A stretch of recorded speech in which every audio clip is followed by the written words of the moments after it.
So, ladies and gentlemen, for me to be able to get confidence interval of a single proportion, percentage confidence interval, this will be equal to the sample proportion, plus or minus the test statistic. For now, we are looking at large samples. So test statistic will be Z. So Z times what we call the standard who? The standard error. Z times the standard error. Yes, we have answered that. So percentage confidence interval equals sample proportion plus Z times the standard error. But now how do we get, ladies and gentlemen, the standard error in situations where we have proportions?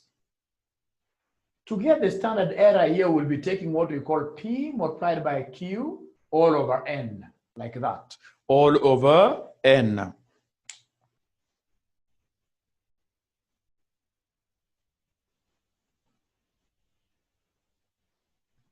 Ladies and gentlemen, this is quite important.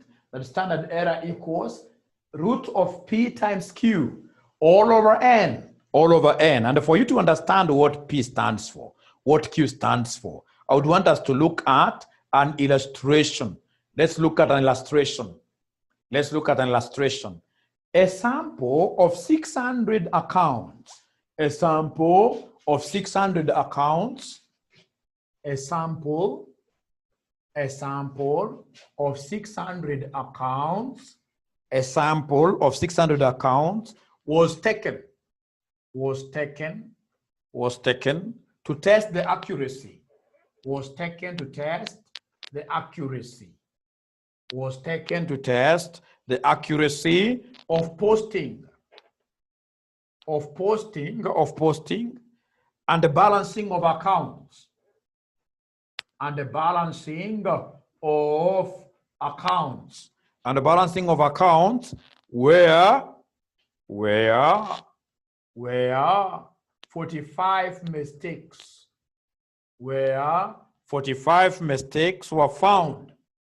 45 mistakes were found.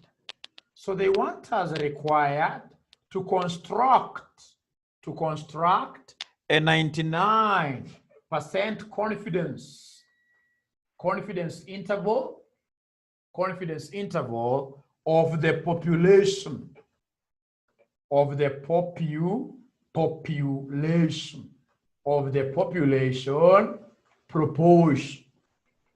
proportion with mistakes. So for us to be able to know the kind of audit, for example, the kind of techniques, audit techniques we shall be using, would want to know the population mistakes. Where do they fall? What magnitude am I looking at?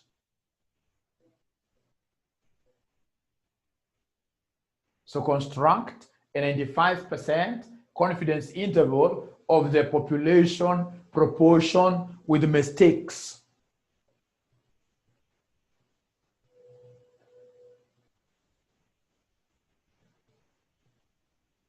Okay, I can see good questions over there. I'll go back there, don't worry. I'll go back there. Now, ladies and gentlemen, so we have here a sample. We could be a big company and we happen to be having so many ledgers. But of course, we can't go looking for the entire thing. We can't carry out a census. It'll be very expensive. So here what we have done, we've taken out a sample of how many accounts? 600 accounts. A sample of 600 accounts. And out of these 600 accounts, it's 45 of them that have got mistakes. So come and give me the sample proportion with mistakes. The sample proportion with mistakes. Give me the sample proportion with mistakes. So the sample proportion here with mistakes will be 45 out of what here? 600. So could you kindly give me this figure? What is 45 over 600? What is 45 over 600? I can see HP man giving me 0.075. 0.075. So then what do you think will be our Q? Remember that P plus Q must always add up to 1. P plus Q must always add up to 1. P plus Q must always add up to 1, meaning that Q will be 1 minus 0.075. 1 minus 0.075, which gives us, according to Denzel, 0.925. 0.925. Now, having gotten P and a Q, I expect you to go ahead and calculate for us the standard error. Calculate for us the standard error. Who is able to calculate that standard error for us? The standard error. The standard error. The standard error, ladies and gentlemen, the standard error. What do we have here for the standard error? The standard error in case of proportions, our standard error will be obtained by us getting a multiple of the 2, and then at the end of the day dividing like that. So we'll talk of 0.075 times 0.925. Whatever we get, we divide by 100, and then at the end of the day, we take not 100. We sampled 600 accounts. We worked with 600 accounts. We worked with 600 accounts. So our N is 600. So then could you kindly give us this standard error? Our standard error will be equal to what?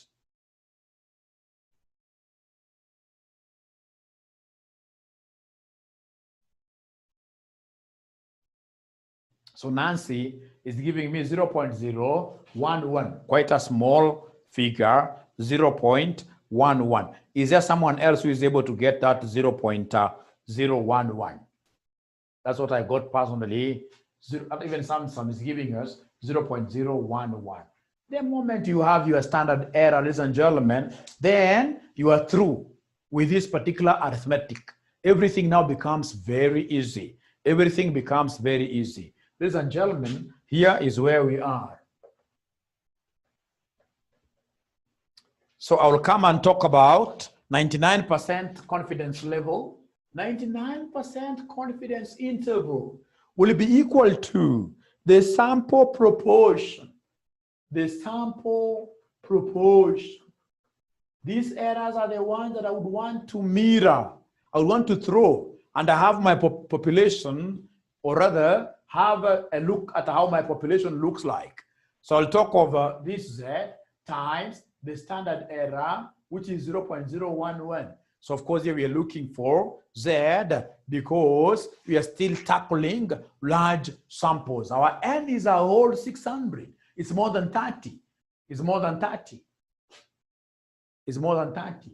So then, ladies and gentlemen, the most important thing that I would expect you to do for me, having realized that indeed would want to work with Z-score, please come and take this 99%. You divide by 2, have your entry figure.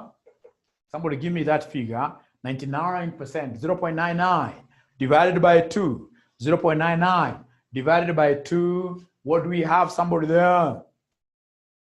0.99 divided by 2, we have 0.495. Thank you very much.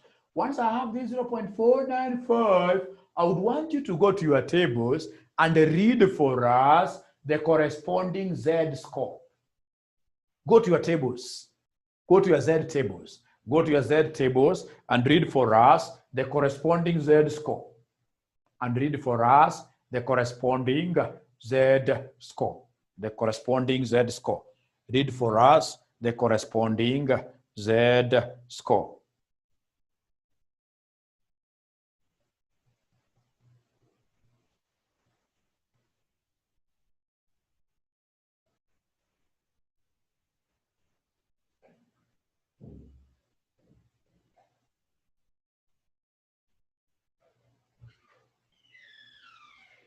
So somebody is giving me a figure of 2.58, another one 2.57. Those are correct. All of them are correct. You can even go and get an average. Those are correct. Rounding off errors are acceptable. So let's work with 2.57.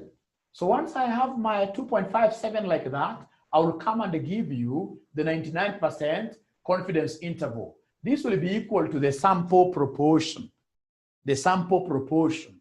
The sample proportion you guys had given me, this thing that has got errors, 45 over 600, you gave me a figure of 0.075, 0.075, 0.075, plus or minus the Z score that you've been able to read, which is 2.57, times the standard error, which is 0.011.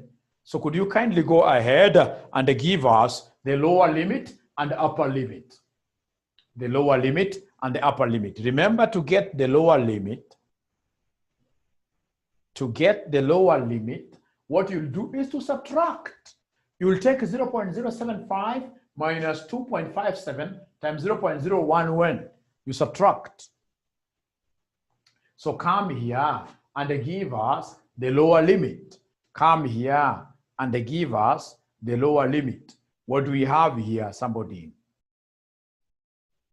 Lower limit, you subtract. You take 0.075 minus 2.57 times 0.011. Please give us a figure.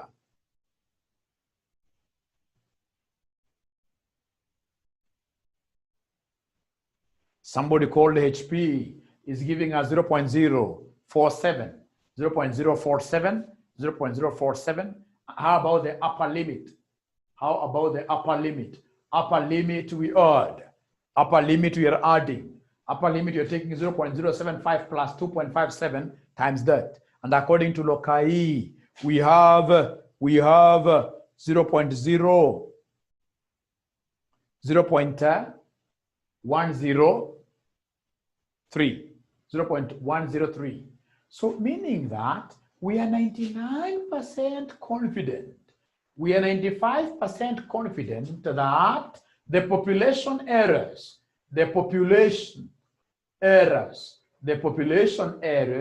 will fall. The population errors will fall in between 4.7% to 10.3%. We are 99% sure. We are 99% sure that should these people go through all the accounts of the company, they are going to get the errors fitting in between here. I've just multiplied this by 100 in between there. So the upper limit and the lower limit, I want to believe that is okay. I want to believe that is okay with everybody. I want to believe that is okay with everybody, with everyone.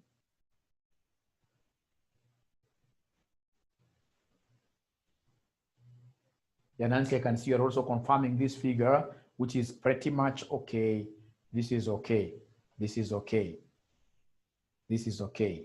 So mention there part B, difference between two proportions.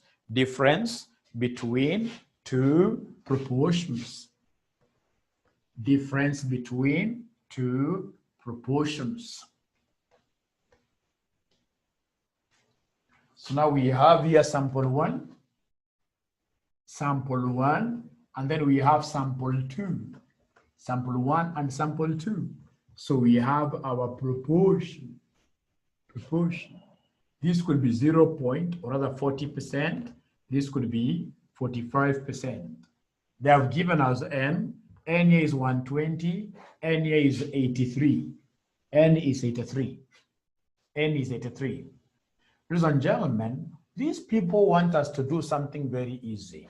They want us to determine the 95 confidence interval of the difference between the two proportions. 95% confidence interval, 95% confidence interval of the difference between the two proportions,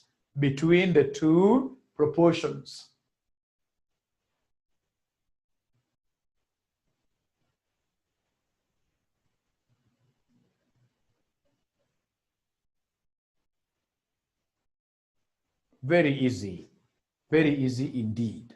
Very easy indeed. So the first thing that I will do here is to calculate the standard error. you calculate the standard error, bearing in mind, cognizant of the fact that now here we happen to be having how many samples? 2. We happen to be having 2 samples. So what you'll do, you'll come and tell us that the standard error will be equal to the square root of. These are things you'll have to just master. They're not hard. After we finish this and then we revise, everybody will be very okay. So we have here P1 Q1 over N1 plus P2 Q2 over N2, like that.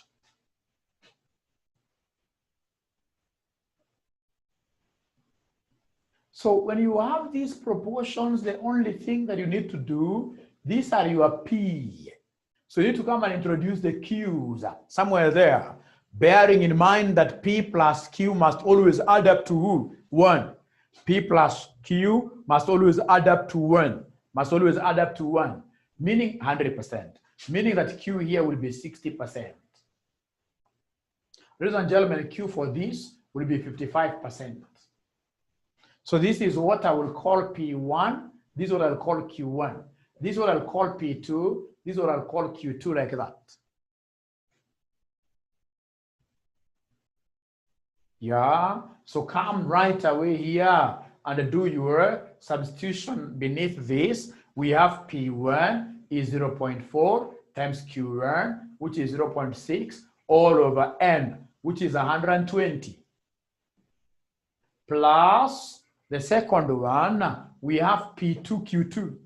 So we have 0.45 times 0.55 all over 83. So here you have to be quite good with your calculator for you to give us the correct answer.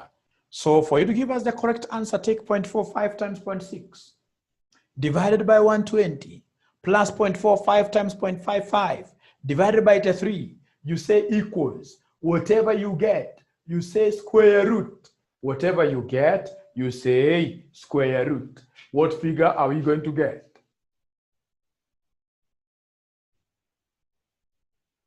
What figure shall we be getting as our standard error? What figure shall we be getting as our standard error? What figure shall we be getting as our standard error? As our standard error. What figure do we have here as our standard error? What figure do we have here as our standard error?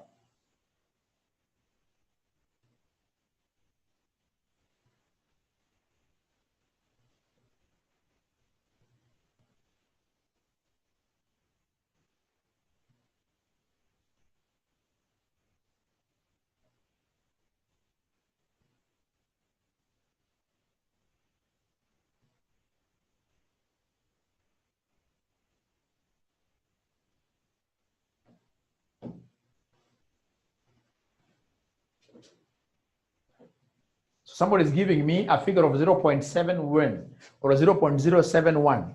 Kiprotich, just check that figure. It's supposed to be 0.071. 0.071, that is my standard error. And once I have the standard error, ladies and gentlemen, I know if I'm the one doing this, the next thing will be about the entry and the Z-score. Entry and the Z-score. So how do I get the entry? I know that this is Z, because I can see how big my samples are. So being Z, what I need to do is to come and divide this 95% into 2. We divide 95% into 2. Divide 95% into 2. So when we divide 95% into 2, this will give us 0.47 what? 0.475. And for sure, this is what we call the entry.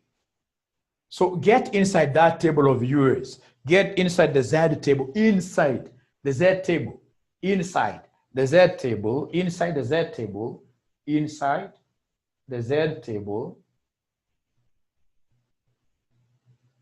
Get inside there, the Z table.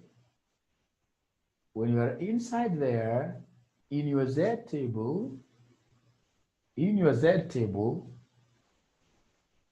you should be able, ladies and gentlemen, to read this 0.475 inside there, 0.475. So I can see it is here. I don't know whether you are you able to see my table? Are you able to see my table? Are you able to see my table? Yes. So I can see mine is here 0.475. 0.475 corresponds to 1.9 something. 1.96. 1.96. So this is what I will take. No, they're not able to see my table, but at least they have gotten 1.96. So in this case, ladies and gentlemen, we have here the Z score. The Z statistic is 1.96. So once I have 1.96, then now I will be at home. I will be at home. I will come and give them the 95% confidence interval of the proportions. So I'll come and give them the 95% confidence interval of our proportions. So the 95% confidence interval of the difference between our proportions, which will be P1 minus P2, plus or minus the Z times the standard error that you guys gave me. So P1 minus P2, I can see it is 40% minus 45%. That is the same as 0.05 positive. Whenever you get negative, you disregard the negative. Dahir is getting a standard error of 7.02. 7.02.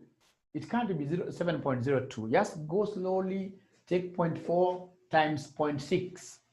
Whatever you get, you divide by 120. You say plus. You say plus. Again, slowly. 0.45 times 0.55 divided by 83. And then you say equals. And then ultimately, you should be able to get the square root of that. You should be able to get the square root of that. Once you do that, you'll be able to get that figure that the other students got.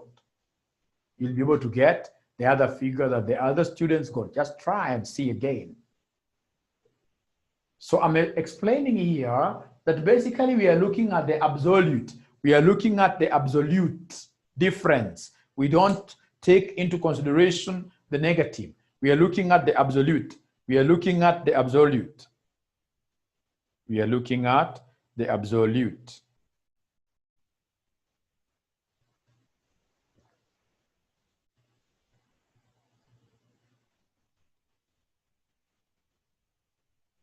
And to imagine Dahira has been able to get it.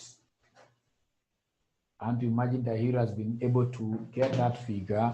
And if that is the case, so we have a negative, but we are disregarding the negative. So we take it as 0.05 plus or minus the Z that you guys got, which is 1.96 times the standard error. Fortunately, the standard error, you have obtained it somewhere up there, 0.011. I can see Dahir saying, okay. So thank you very much, Dahir. At least Dahir is with us here. So 0.011. So come and give us the lower limit. Lower limit, you get the lower limit through subtraction. So you'll come and talk of 0.05 minus 1.96 times 0.011. You get an answer. Give us an answer, we write down the lower limit. So the lower limit, ladies and gentlemen, the lower limit at the end of the day will give us what figure for the lower limit. Lokai. Lokai gives me a lower limit of 0.0816. How about the upper limit? How about the upper limit? How about the upper limit? Upper limit I'm being given, it is 0.199. 0.199, like that. So in short, our difference, expected population difference, expected population difference will be 8.92% all the way to 19.9%. 19.9%. You know, ladies and gentlemen, look at, for example, like the COVID samples. You'll get sample 1 of 3,000 people who have been tested COVID, having, for example, 7%, right, positive. Another sample of 3,000 having this particular. So we'll be asking ourselves, what if in this case here we were to get samples from the entire country, how different will these samples proportions be? The bigger the percentage, the more the errors.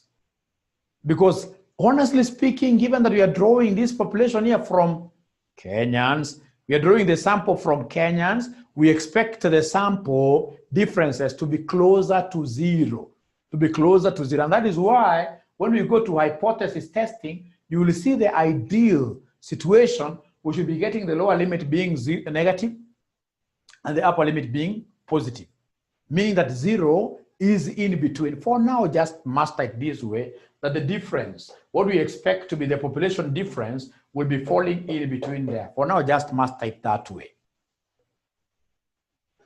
Dahir says, we have taken a wrong standard error.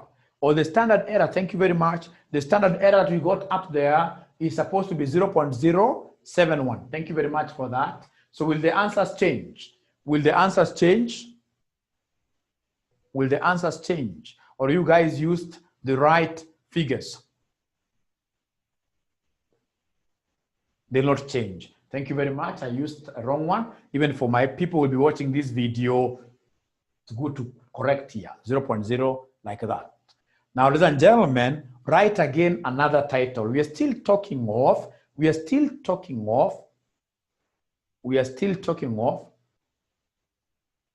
no, in the limits, we don't ignore the negative. In the limits, if, for example, the lower, is the lower limit here negative? Is the lower limit negative? 0.05 minus 1.96 times 0.071. If it's negative, in the limit, you have to state negative. Where we normally assume positivity is here. So please, you have to state in the limits, the negative cannot be ignored. That negative is so important for us. That negative is so important for us in the limits. In the limits, for us now to understand this thing better, mention there, hypothesis testing dash single mean. Hypothesis testing dash single mean. Hypothesis testing dash single mean. Prayers. Yes, it's important. We go for prayers. So the students who will be left behind, I can finish that question that we started there of Excel. Is that okay? The students who will be left behind. Can we finish that question of Excel that we're working on? Thank you. So let me share with you the Excel. The Excel is here. So I want you to be very keen. I want you to be very, very keen. It's called index and merge. Index and merge. Very beautiful thing. Now, I want you to be very keen with this table that I have here.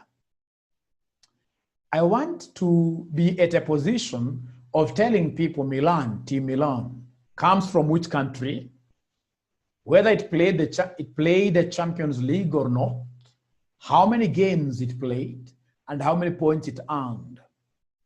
So it's very easy. The first thing that I will do, I'll come and click on here, Milan, and a country.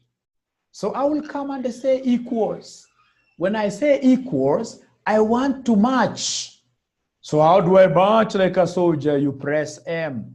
Once you press M, you'll be able to see match is under blue. So if it's under blue, it means it can be tabbed. You tab. How do you tab? There is this particular button which is on top of caps lock. The one that is on top of caps lock is the tab button. So you press it like that, and then you'll be able to see match comes in the formula bar. So once the match is there, you can see where the cursor is blinking. It is telling me to ascertain the lookup value. So the lookup value is Milan. I'm looking for Milan. So once I say Milan, I will come and I'm just following this thing. By the way, Excel is the most beautiful thing. So I will come here and press comma because they want me to separate. So I press comma. So when I press comma like that, ladies and gentlemen, the next thing it wants me to do is to give them the lookup array. Remember, match normally matches just like a soldier on one column. So Milan, I'm looking for Milan on this column. So I need to come and highlight it. To highlight, there are so many ways. You could come and say Control Shift and then the down key. You highlight or you highlight the manual way, no problem. So I've been able to give them my array from cell B4 all the way to cell B12. Once I do that, I will come and say comma because I'm being directed here. Look up array, comma. From there, they want me to give them match type. Remember, match type, we don't want less than, we don't want approximations, we don't want greater than, we want exact match. We want to be told how many matches exactly. So I want a 0 there. What I'll do, I'll come and click on this exact match. Once I do that, I can see it's a blue ticked, blue label. If it's blue label, I'll come and tab. And then, ladies and gentlemen, I'll be able to say a shift, I close that bracket like that. Once I do that, what do? I'll say enter. When I say enter, this thing is able to tell me that Milan, it gives me the match, gives me the position, the row position. Milan is in row number 2 on this table. Milan comes after Borussia. Milan is here. But now, ladies and gentlemen, this really will not make a lot of sense to me. What first of all I need to do is to tabulate, to populate all these other cells. How do I populate? I have to come and fix a few things here so that the table doesn't move. The first thing that I would want to fix, please come here, is this column over the lookup value. The lookup value column has to be fixed. How do we fix it? Please go there. Once you have your cursor blinking, my cursor is blinking just before I, column I. Remember, column I is the one that carries my lookup parameter, which is Milan. So I need to fix it. How do we fix it? We normally fix it using the $sign. So $sign, I have to say shift. I have there button 4. The $sign. So you see the dollar coming before I. And then the other thing that I need to fix, these are things you'll be able to know. I need to fix my array. So please, for the array, come and highlight the whole of it. You highlight the array and be careful you don't highlight the comma. Once you have highlighted that whole array, I've been able to highlight the whole array. What I need to do as a shortcut, I can go the long cut of pressing $. The shortcut is to come and say F4. Once you press F4, you can see this thing has been able to put dollars because for the array, you do everything. So once you do that, ladies and gentlemen, again, you're finished, give us enter. You can see this still telling me Milan is 2. So what I need to do is to come and copy that formula. So I'll go to this cell here. I say copy. Once I copy, ladies and gentlemen, I'll be able to drag this down a little bit, say Control, Shift, and then I have my right hand arrow. Sorry for that. So we can still go back here. Yes. So I want to copy this. The easiest way of copying it, we are here. So copy it there.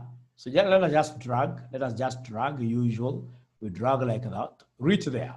And once I reach there, now I should be able to say enter. When I say enter, I can see a lot of rubbish here. They are telling me Milan is row number 2 throughout. How about this thing called hamburger? This is a hamburger on this table. It is 1, 2, 3, 4, hamburger. Row number 4. I would want to put some sense into these figures. How do I put some sense into these figures? By indexing them. I would want to know Milan played how many games. So I would want to index them. Ladies and gentlemen, to index this, I will come just immediately after equals. I need to press index. Immediately after equals, put the cursor there. So when I put the cursor there, ladies and gentlemen, what I need to do is to come and press IN. Once I press IN, I can see my index function coming on top there. So once this index comes on top, that's blue. So I need to tab. Once I tab like that, I can see index coming, and it is giving me a cursor which is playing there, where they want me to give them the array. Which array? For index, the index that I want is to array the country. So I would want to tell these people where Milan comes from, which country. So I'll come to the country here. I would want to highlight these. You highlight like that, everything. Once you highlight like that, ladies and gentlemen, you're at home. The next thing that you need to do after array is to give us a comma. You give us a comma. The rows and the columns have been able to be taken care of by what here? By the match. So you don't press this row and match, row and the number column, whatever, no. So the only thing you need to do is to come and close your bracket here. So when you close your bracket there, you close, of course, here you have a red bracket. This red bracket goes together with this. But now I want the whole thing, bracket, black bracket. So shift, you press like that.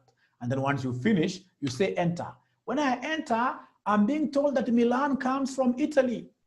If Milan comes from Italy, ladies and gentlemen, no problem. I would want to populate the entire thing as I finish. So I'll come and cut, not cut, but copy. So I'll copy like that.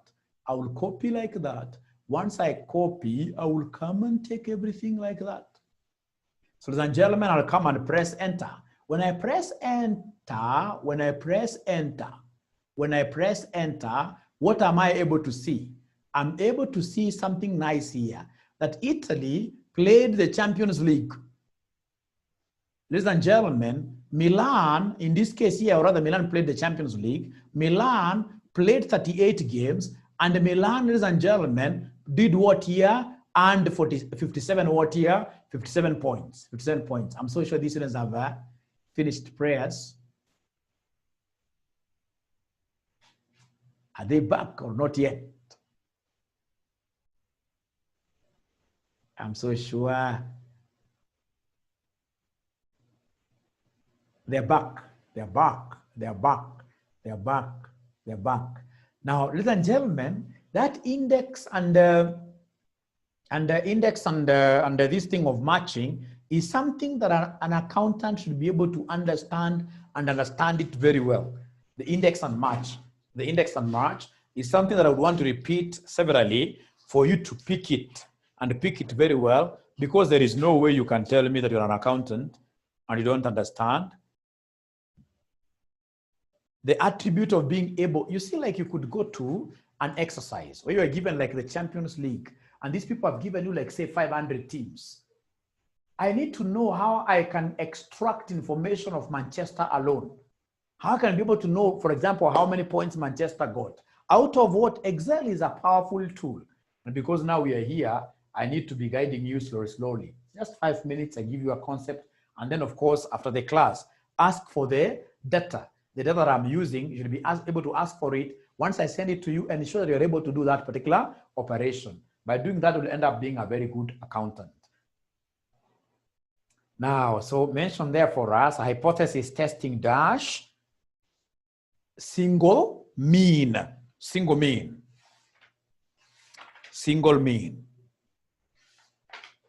So once you have that down, I would want us to mention illustration. I'm almost clearing this area. It's a very sweet area, very sweet area, very sweet area. So mention there illustration. Illustration.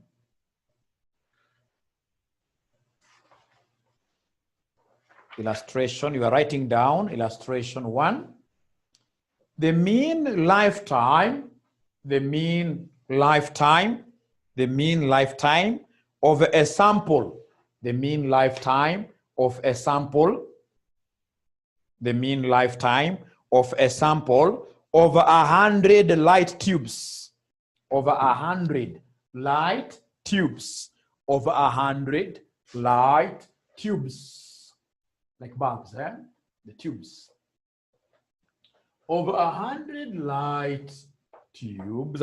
So in short, they are telling us N is 100. Over 100 light tubes produced by a company,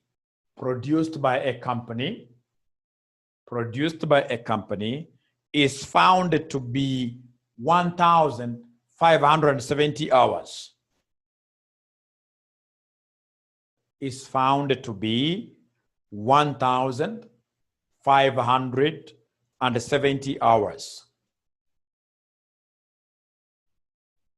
With a standard deviation of 80 hours. with a standard deviation of 80 hours. With a standard deviation of 80 hours. Full stop. Test the hypothesis. Test the hypothesis. Test the hypothesis. Test the hypothesis. Test the hypothesis, which is a claim. A claim. Test the hypothesis that the mean lifetime. Test the hypothesis that the mean lifetime.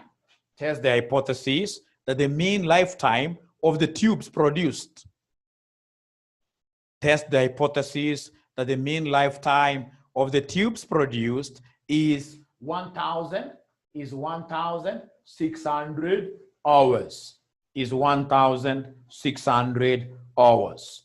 1,600 hours. 1,600 hours. And then they have told us that the level of significance is 5%.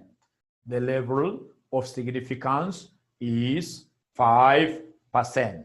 Write this in full. This is level of significance. Level of significance is 5%. Level of significance is 5%. This is very, very easy.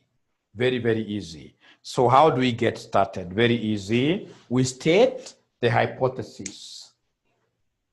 So step number 1, state the hypothesis.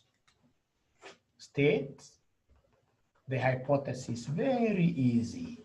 So the hypothesis, we normally have 2 claims. The first claim being the one of the null hypothesis.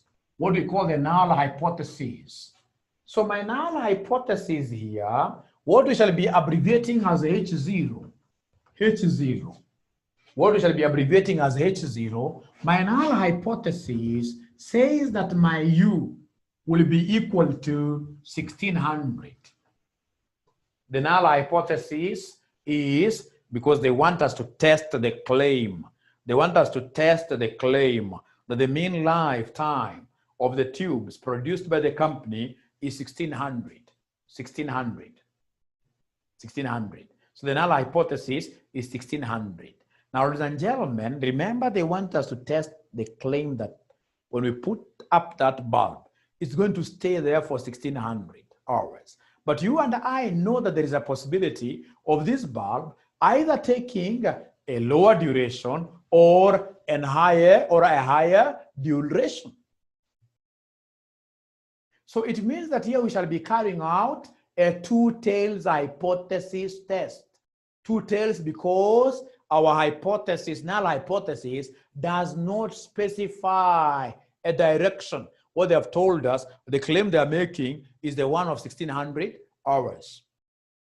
So they are asking us to test the hypothesis that the mean lifetime of the tubes produced by the company is 1600 hours.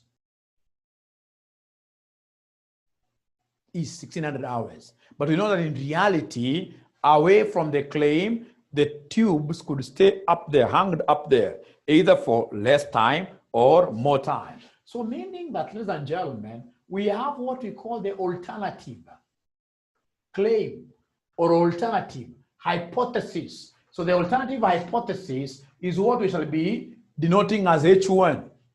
And our H1 will be our lifetime. U stands for the mean. U stands for the mean. Our lifetime here could either be more or less than 1600. So in this case here, that our population mean is not equal to 1600. Is not equal to 1600. Is not equal to 1600. Ladies and gentlemen, if that is the case, I would want us first of all to define what a null hypothesis is and what, ladies and gentlemen, our alternative hypothesis is. So if we've written like that, mention their title, small title, null hypothesis, null hypothesis.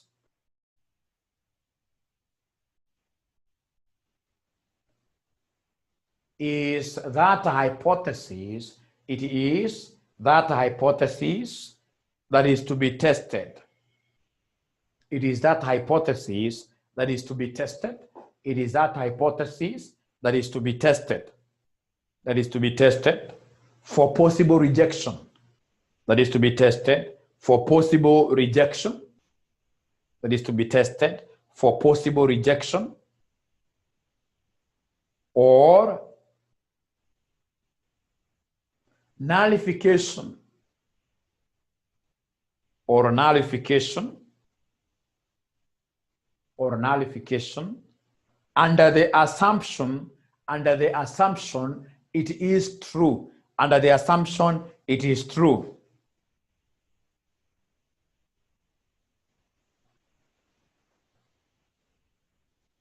Tell us after full stop that a null hypothesis should always be precise. A null hypothesis should always be precise. Should always be precise. Such as the given coin is unbiased. Such as the given coin is unbiased. The given coin is unbiased. Or a drug is ineffective. Or a drug is ineffective.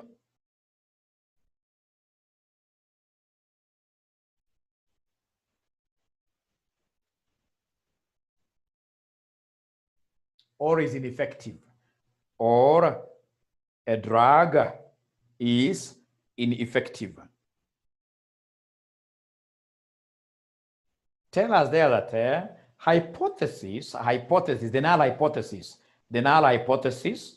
null hypothesis is usually assigned a numerical value. Is usually assigned a numerical value.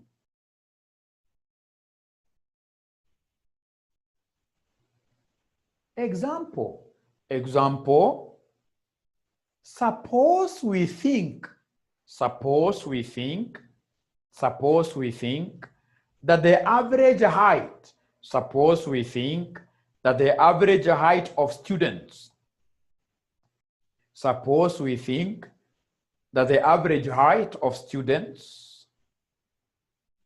is 150 centimeters, is 150 centimeters. Full stop. This statement,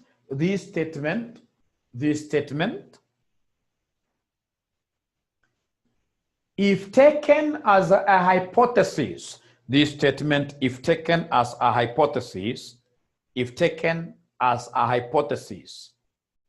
hypothesis, it will form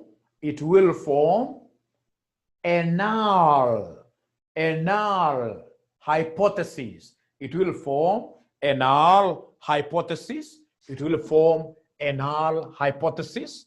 It will form a null hypothesis, which will be written as H0 U equals 150, which will be written as U equals 150.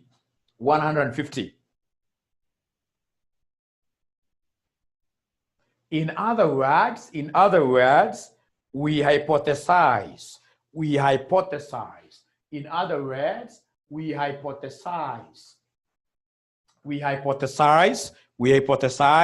that U equals 150. We hypothesize that U equals 150 centimeters.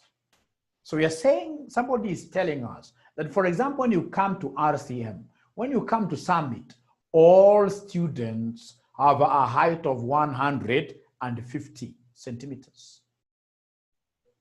I mean, crazy. That's a hypothetical.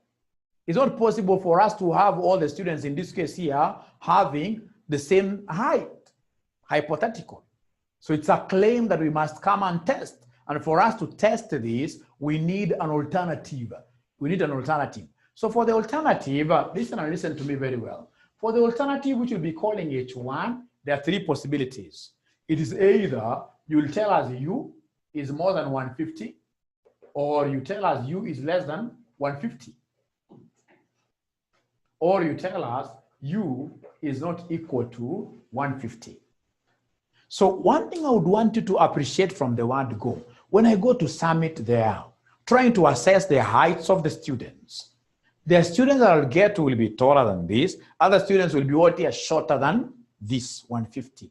So meaning that the proper alternative hypothesis that we need to put down is this one here.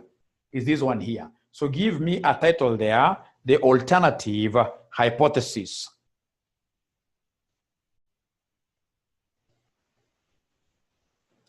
The alternative hypothesis. Tell us there that this is the claim that will be accepted. This is the claim that will be accepted. That will be accepted if the null hypothesis, if the null hypothesis is false. If the null hypothesis is false. If the null hypothesis is false. If the null hypothesis is false. So please let us go back to the question that we were doing. Let's go back to the question that we were doing, ladies and gentlemen. What we have here with yourselves is a situation where some manufacturer is making some quite a crazy claim. He's saying that when I give you my bulbs, these bulbs, population, all of them will hang up there for 1,600 hours.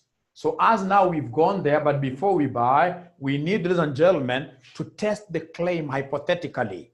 So then I know that for sure, not unless there is anything that will be able to prove me otherwise, I know that these bulbs, some of them will take longer, others will take shorter. So my alternative claim, ladies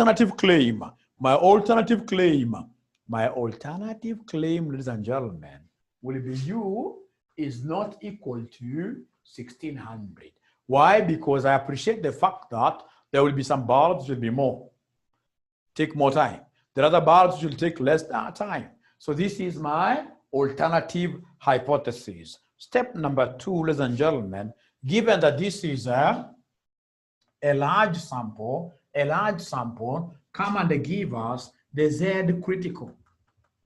Give us the Z critical.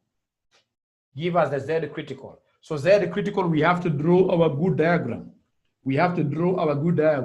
So our good diagram, remember here, this examiner has given us the level of significance. He has told us that the level of significance happens to be 5%. 5% happens to be 0.0 what here? 0.05. Ladies and gentlemen, the moment you give me level of significance, given that this one is a not equal, given that it can go either way, there are two directions, it means that you are handling a two-tails test. It's not a mono-sided figure. It's a two-tails test that we have here. Two-tails test that we have there, meaning that this level of significance must be divided into two. The level of significance is like this.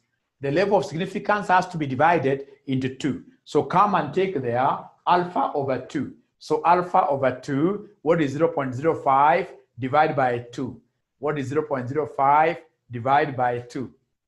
0.05 divided by 2. That one will give me what figure, my great students? 0.05 divided by 2. I'm not getting your figures. Somebody is giving me a figure of 0.025. So somebody is giving me 0.025. Now, ladies and gentlemen, listen and listen to me very well. Once you have gotten that, you need to come and give us this area which runs from here all the way to there. given the fact that the half area is 0.5, given the fact that the half area is 0.5.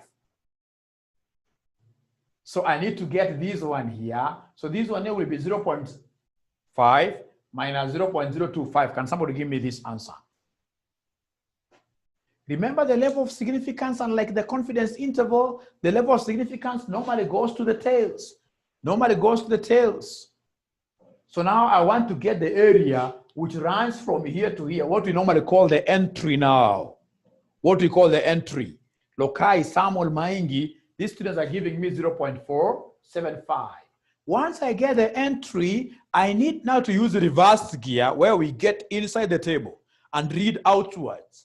Read outwards for us to be able to get the Z score. I want the Z score.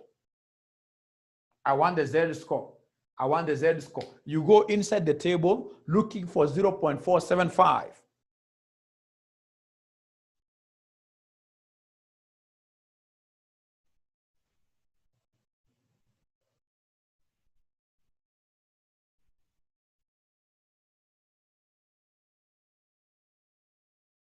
So Lokai is giving me a figure of 2.57. Please look at this. What are we doing? We are getting into our normal tables.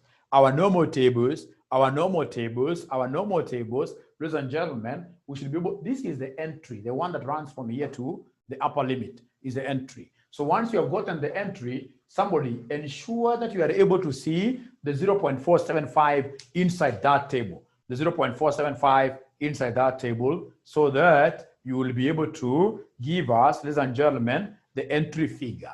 So the entry figure, what do we have? 0.475 is the entry. How about the Z? Is there someone else who is able to see 2 they've changed language. Nancy, Samuel, they're saying 1.96, which is telling us the truth, which is cheating us. And of course, if there is a disparity, truth, cheating, then we need to do a hypothesis test. 1.9, even Lokai has changed her mind. She's telling us that the Z here should be 1.96. Now, ladies and gentlemen, the moment we have that 1.96, listen and listen to me very well. Unlike confidence interval, here I will have 1.96 positive on this side. On the other side, I'll also have 1.96, but because it's on the left-hand side of the mean, I have to come and put a negative there. I have to come and put a negative there. So kindly put a negative there. Kindly put a negative there. Put a negative there, and then now that is it. So now you need to move to the last area. The last area is quite a nice area. Last area, or rather before I go to the last area, I want you to indicate there that this unshaded region, the unshaded region is the H0 region. H0 region. The shaded ones, these are the H1 regions. Shaded ones, they are the H1 regions.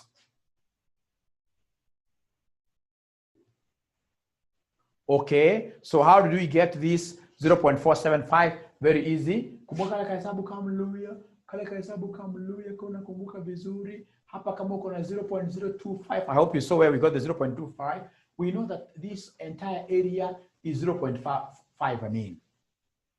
And therefore, to get this area alone, given that the two must add up to 0.5, to get this area alone, you will take the 0.5, you subtract 0.025 like that. So if you do it that way, you'll be able to get that 0.475. I hope Zamzam now thank you very much. Great.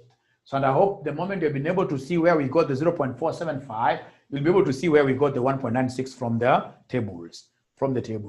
Now with this 1.96, I've said you must go to the other side and mention there 1.96 albeit with a negative.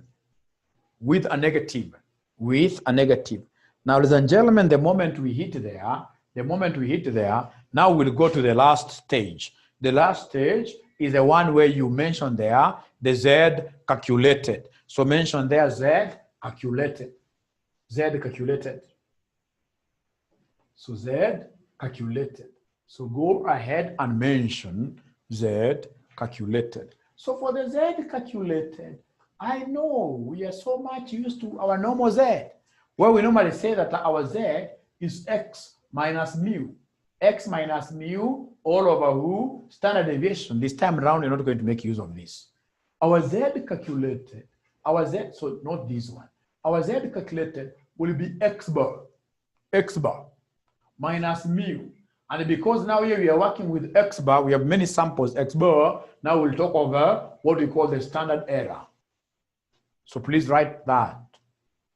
Our Z calculated is X bar minus mu divided by standard error, divided by standard error, divided by standard error. I'm repeating again that for us to be able to get this Z calculated from our sample, our Z calculated, you're repeating again, Z calc is X bar minus mu all over standard error. And don't forget that to get standard error for a single mean, normally what we do is to take the standard deviation given, divide this by the square root of n. Could you kindly calculate that for me and then you give me an answer? Kindly calculate that for me and then you give me an answer. Tell me what do we have there.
Yes, I'm waiting for my students here to give me an answer. They're telling me that the standard deviation that has been given in the question, the standard deviation given in the question is 80 all over square root of n, which is 100. So this will give me 10. So 80 divided by 10 is 8. So once I'm there, ladies and gentlemen, I'll come and plug in here. So X bar, what is our X bar? The X bar, remember we went ahead, X bar is the sample mean. Please write somewhere there that X bar is a sample mean. X bar is the sample mean. X bar is a sample mean. And our X bar, ladies and gentlemen, the sample mean, the one that we sampled is 1570. So we have here 1570 minus the mu, the population mean. The population mean, the one that is being tested, is 1600 all over the standard error that you guys got. The standard error that you guys got correctly, which is 8. So could you kindly give me this Z calculated? Give me the Z calculated. Give me the Z calculated. Could you kindly give me the answer? The Z calculated will be equal to what? Somebody is giving me a figure of minus 3.75. Minus 3.75. Thank you very much. Thank you very much. Now, ladies and gentlemen, from there, come and place this Z calculated figure on your diagram. You have your number line here. Tell me whether it falls on a shaded area or whether it falls on unshaded area. This minus 3.75, where does it fall?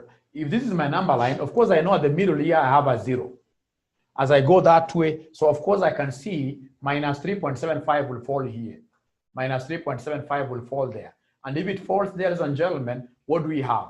If it falls there, ladies and gentlemen, we can see that this falls on shaded area which is a H1 area, which is a H1 area. All shaded areas are H1 areas. All shaded areas are H1 areas. They are H1 areas. So, ladies and gentlemen, the moment I've been able to hit there, I'm telling the examiner that therefore we can only accept H1. We can only accept H1. We can only accept H1 because we have fallen on the H1 area. So we can only accept H1, meaning that the null hypothesis is not true. That manufacturer who was claiming that his bulbs will be able to stay up there lighting for 1600 hours has cheated us. Ideally, we expect what here even much fewer hours. We expect much fewer hours. We expect much fewer hours because it has fallen on the left-hand side. So, ladies and gentlemen, I would want to open this session into a Q&A. Q&A session. So I expect you guys to ask questions because I can't teach more than that. For one lesson, I'll invite trouble. Once you have that particular footing very well, I'm so sure now in the subsequent classes, you'll be able to understand everything very well. So ask any contribution.